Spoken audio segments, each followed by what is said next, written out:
let's go on the other side to the takeoff, the new section with the new galleries, also with a section called Focus Brussels.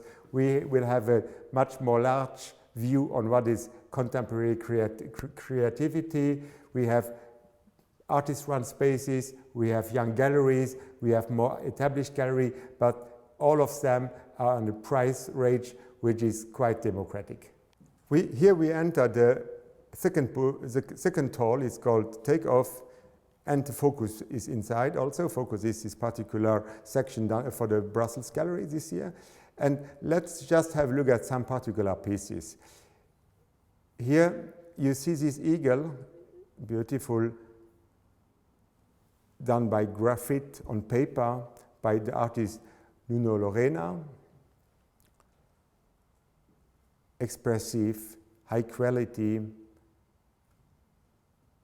It's strange, but today a lot of people work figuratively with huge quality, exact painting, good skill, a good way of treating the realistic way.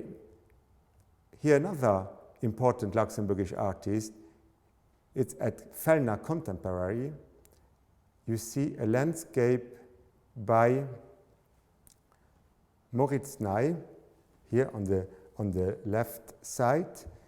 You see the colors are totally different in what we can see by reality.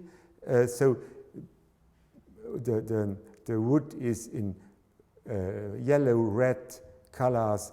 The sky is in a deep blue color like seaside, and it's night ambience, and however the grass is green. So you have a huge way of changing the colors and giving a stronger atmosphere to a night or a landscape by night. He is called Moritz Ney.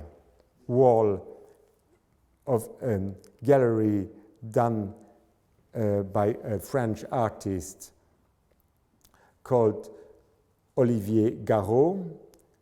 There's acrylic pieces on paper.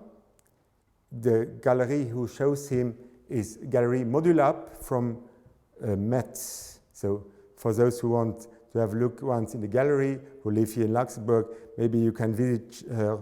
She's doing good work in Metz. You see how the figuration is present these days. It's not a photography here, it's an oil painting by Jonathan Fletcher. So maybe stylistically it will be one of the most astonishing phenomena in the last years, how traditional painting, oil painting, came back and somewhere replaced photography even. But let's have a last tour through the fair while talking about prices. And maybe we can start here with this Jonathan Fletcher painting. It's a painting 150 by 150 centimeters, so it's already a big size painting. And you see the technique, you see the quality, and it's a piece about 10,500 euro. Some of you will say, okay, it's really expensive already, but I would say it's a major piece for your living room. It's a piece with a quality you can live with it for 10 years, 20 years, 30 years. You will never be fed up with such a subject. So these pieces have a real quality which justify their price.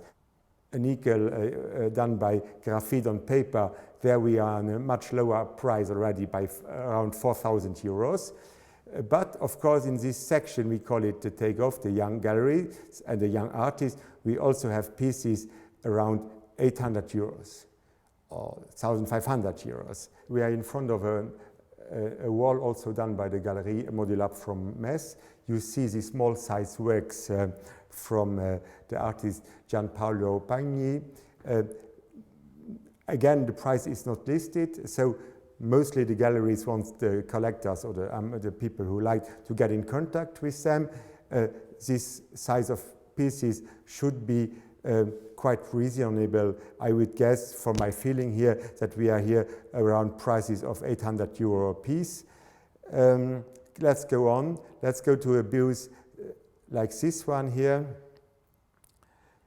We see as well a big size piece, and from the same artist a small size piece. So maybe that can help you to understand more how prices could be established. You can understand that the big oil painting we have here will be much more expensive than this smaller aquarelle, but that give you all the possibilities you can find in a fair. Now we are on the booth of the gallery Ariane CI from Paris. We have a smart hanging with only 2-3 artists on the booth. I especially like this figurative but somewhere already a little bit abstract painting of object, or naive painting of object. Here you can see the price, 7,000 for a work, and the contact of the gallery. Let's go through the fair.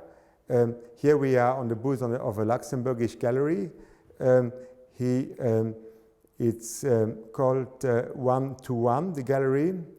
The gallery is run by an artist. He's called Sumo, famous in Luxembourg. He has art by himself, a little bit on the way of street art with a mix of other elements. Beautiful pieces. So in the takeoff section, we have a lot of young Luxembourgish galleries too. For some of them, it's the first way to meet public and collectors. Haricot is, for example, an artist group working in Esch, and they bring mostly street art or very young, unknown artists to the fair. You see a typical way of doing street art here with graffiti, with figurative elements, with text inside. So the takeoff is one of our most democratic moments, if we can say that, because it gives access to works from low price to medium scale of prices, and it permits people who are not in the normal art world to discover new things.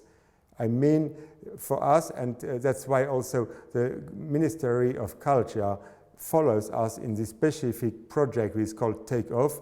The goal is to bring new amateur, new collectors in the art scene through a higher diversity, through prices who are accessible for most of the people.